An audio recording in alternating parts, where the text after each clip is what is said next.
I'll be honest with you, I was skeptical. After years of using wood chips, straw, and every trendy ground cover the gardening world has thrown at us, I thought I'd seen it all. But then I decided to go back to basics, way back, and test an ancient mulching method that's been used for thousands of years. What I discovered in my garden completely changed how I think about soil health, and frankly, it made every modern alternative look like an expensive gimmick.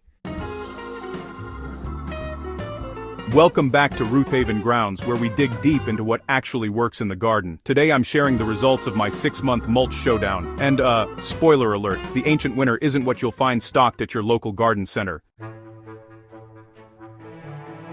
Before I reveal the champion, let me walk you through what I put head-to-head in my test beds. I created 6 identical 4x8 raised beds, filled them with the same soil mix, and planted them with the same vegetables, a mix of tomatoes, peppers, squash, and beans.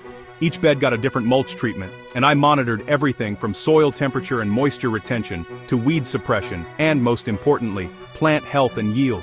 The modern contenders included shredded hardwood mulch, pine straw, landscape fabric with decorative rock, commercial compost as mulch, and plain old grass clippings. These are the usual suspects, the ones everyone recommends, and honestly, the ones I've relied on for years. But the 6th bed? That's where I applied what I'm calling ancient mulch, though our ancestors would have just called it common sense. I'm talking about leaf mold and whole leaves, the original mulch that's been feeding forests and gardens since plants first dropped their foliage millions of years ago.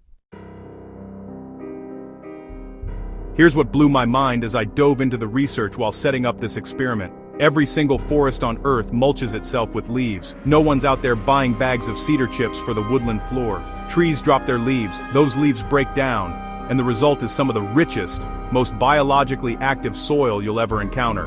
Leaves contain lignin and cellulose that break down slowly, creating a perfect environment for beneficial fungi, particularly mycorrhizal networks that form symbiotic relationships with plant roots. As leaves decompose, they release nutrients gradually: nitrogen, phosphorus, potassium, calcium, and magnesium, in a form that plants can actually use. But here's the kicker. They do this while simultaneously improving soil structure, increasing water retention, and creating habitat for the microscopic workforce that makes healthy soil possible. So, I applied a thick layer of shredded leaves to my test bed in early spring, about 4 inches deep. I ran them through a mower first, just to speed up decomposition a little bit, but honestly, you don't have to do that if you don't want to. Whole leaves work too. They just take a bit longer to break down.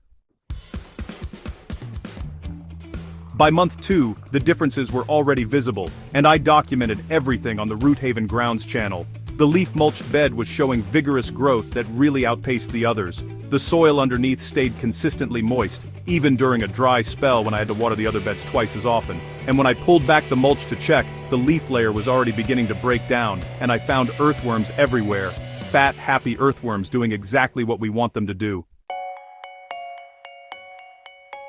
The hardwood mulch bed was fine, performing adequately, but honestly, nothing special. The pine straw looked nice, but it just wasn't suppressing weeds as well as I'd hoped. The landscape fabric with rock was already annoying me, because any weeds that did pop through were nearly impossible to remove without disturbing the fabric. The grass clippings had matted down into a dense, kind of smelly layer that I had to fluff regularly to prevent anaerobic conditions. And the compost mulch, while nutrient-rich, was disappearing fast and had already developed a healthy weed population, since compost often contains seeds. But the leaf mulch, barely any weeds, perfect moisture, and the plants were just thriving. By harvest time, the results were undeniable. The leaf-mulched bed produced approximately 30% more yield by weight than the average of the other beds. The tomatoes were bigger, the peppers more abundant, and the squash plants looked like they belonged in a gardening magazine. But, honestly, the real magic became apparent when I examined the soil itself. I dug down about 6 inches in each bed to compare soil quality. The leaf-mulched bed had transformed. The top few inches had become this rich, crumbly, dark material, essentially leaf mold, that had integrated beautifully with the original soil. The texture was perfect, holding moisture without being waterlogged, and the biological activity was off the charts. I'm talking about visible fungal networks, abundant earthworms, and soil that smelled earthy and alive. Compare that to the hardwood mulch bed, where the chips were still largely intact and sitting on top of the soil rather than incorporating into it. The pine straw had broken down somewhat but hadn't created the same rich layer. The landscape fabric bed was a disaster of compacted soil beneath the barrier, and I ended up removing the whole setup. The grass clippings had added some nitrogen but created more hassle than benefit, and the compost mulch, while nutritious, had actually depleted throughout the season, without creating the self-sustaining system that the leaves had established. Let's talk money, because this is where leaves really embarrass the competition. Every fall, people across the country bag up millions of tons of leaves and send them to landfills. Some municipalities charge you for leaf removal. Meanwhile, gardeners are spending hundreds of dollars on bagged mulch at big box stores. My leaf mulch cost exactly $0. I collected bags from my own property and from neighbors who were happy to give them away. In some areas, you can even snag municipal leaf piles that are free for the taking.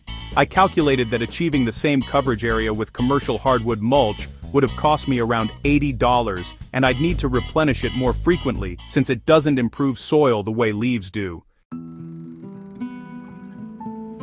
Over a 5-year period, if you're mulching even a modest garden, you could easily save $500 or more by using leaves. And, that's not even accounting for reduced water bills from better moisture retention and reduced fertilizer needs from the nutrients leaves provide.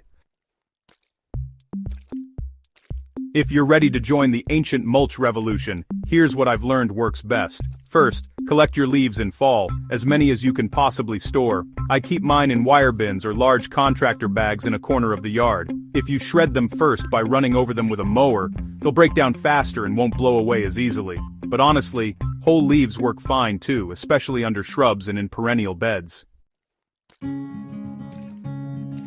Apply them in a layer about 3 to 4 inches thick around your plants, keeping the mulch a few inches away from plant stems to prevent rot.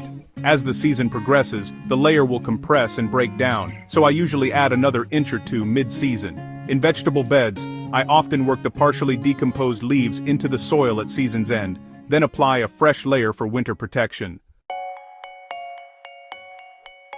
One concern I've heard is about allelopathy. Some trees like black walnut and eucalyptus produce chemicals that can inhibit plant growth. For most common trees like oak, maple, and ash, this isn't an issue at all. If you're concerned, either avoid those specific species or compost the leaves first for a year before using them, which neutralizes any problematic compounds. Look, I'm not saying you should never use other mulches. Sometimes wood chips make sense for pathways. Pine straw looks beautiful in certain landscape designs. But for vegetable gardens and most planting beds, leaves offer something that modern alternatives simply can't match. They feed the soil while protecting it. They're free, they're sustainable, and they work with nature's systems instead of trying to engineer around them. This experiment reminded me that sometimes the old ways persist, because they're genuinely superior, not just because people were stuck with what they had. Our ancestors weren't using leaves because they couldn't afford better. They were using what actually works best. Since switching my entire garden to leaf mulch, I've seen improvements across the board. My soil gets richer every year instead of staying static. My water bills have dropped. I'm spending less time weeding and less money on amendments. And my harvests have been the best I've experienced in 15 years of gardening. I challenge you to try this in at least one bed this season. Save those fall leaves, apply them generously, and watch what happens. Document your results, compare them to your usual methods, and I bet you'll be as surprised as I was. If you found this information valuable, hit that subscribe button on Ruth Haven Grounds so you don't miss our upcoming deep dives into composting, soil building, and other time-tested techniques that actually work. Share this article with your gardening friends who are still hauling bags of expensive mulch from the store. And drop a comment telling me what you're growing this season. I read every single one. Until next time, keep your hands dirty and your roots deep. Happy gardening.